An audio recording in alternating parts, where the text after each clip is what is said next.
Good morning 6th class, lesson number 3, page number 31। आज हम पढ़ेंगे knitting. Recall how your mother make sweater. सोचो कि आपकी मम्मी स्वेटर कैसे बनाती है। The process is making of pieces of fabric from single yarn is called the knitting. Process वह प्रक्रिया जिसमें कपड़ा बनाने के लिए छोटे छोटे धागों को आपस में जोड़कर एक पूरा धागा बनाया जाता है। जो fabric the process of making pieces of fabric from single yarn is called knitting. The process वह प्रक्रिया जिससे कपड़े का एक पीसेस बनाया जाता है और सिंगल यार्न एक धागे से इज कॉल्ड निटिंग, उसे निटिंग कहा जाता है। Knitting is done either hand or by machine, या हाथों से या मशीन से किया जाता है।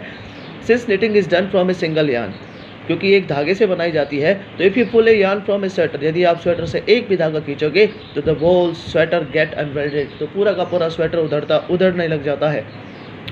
Socks, sweater and many other clothing items are made for the knitting yarns. History of cloth material. In ancient time, पुराने समय में people used to cover their body with the bark, big leaves, trees and animal skin and fur. लोग जो पुराने समय का आदि मानव जो था वह अपने शरीर को ढकने के लिए with the bark, पेड़ की छाल, पत्तियाँ, जानवरों की खाल, फर्स, उनके पंखों का इस्तेमाल किया जाता था। People used to just wrap these around various part of body of different way. लोग अपने को ढकने के लिए इन सब चीज़ों को अपने चारों तरफ लपेट लिया करते थे। After people begin to settle down in different communities, जब लोग एक जगह पर रहने लग गए with the development of agriculture, खेती बाड़ी के साथ, तो they learn to weave twigs grasses into the mats. उन्होंने वेव ट्विंग्स रेशे को दाग कर ग्रासेज घासों को इनटू द मैट्स चटाई बनाई, बास्केट टोकरियाँ बनाई, एंड यूटिलिटी आइटम और दूसरे भी उपयोग के सामान। They also use to twist vine climbing plant to the animal fleece, wool of coat of animals and hair into the long string. These long strands were then woven into the fabric. और ये लंबे लंबे रेशों को जोड़कर एक fabric बनाया जाता था। In India, cotton was grown near the river Ganga during the Harappan period. In India, cotton was grown. Bharat के अंदर जो कॉटन उगाया जाता था वह गंगा नदी के किनारे हड़प्पन पीरियड में उगाया जाता था।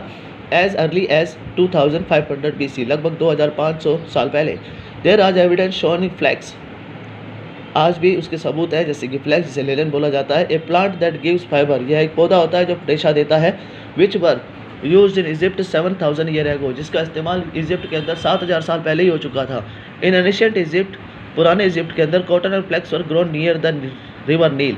कॉटन और फ्लैक्स इजिप्ट के अंदर नील नदी के किनारे पर ही उसके पास में उगाए जाते थे। यूज टू मेकिंग क्लॉथ, कपड़ों का इस्तेमाल किया जाता था। एट दैट टाइम, उस समय में stitching was not known people, लोग बुनना या फिर धागों को सीलना नहीं जानते थे। They simple use to drape big pieces cloth around them, वे कपड़ों के बड़े बड़े टुकड़ों को या बड़े बड़े कपड़ों को अपने शरीर के चारों तरफ लपेटते थे। This is how saris Warne by women oriented India, और यही तरीका था कि भारत में साड़ी पहनने का तरीका इस तरीके से आया। इन्वेंशन ऑफ शेविंग नीडल्स, जब सुई का आविष्कार हुआ तो stitching fabric various type of cloth, तो उससे अलग अलग प्रकार के कपड़े लेकर उससे लोगों के लिए कपड़े बनाए जाने लगे।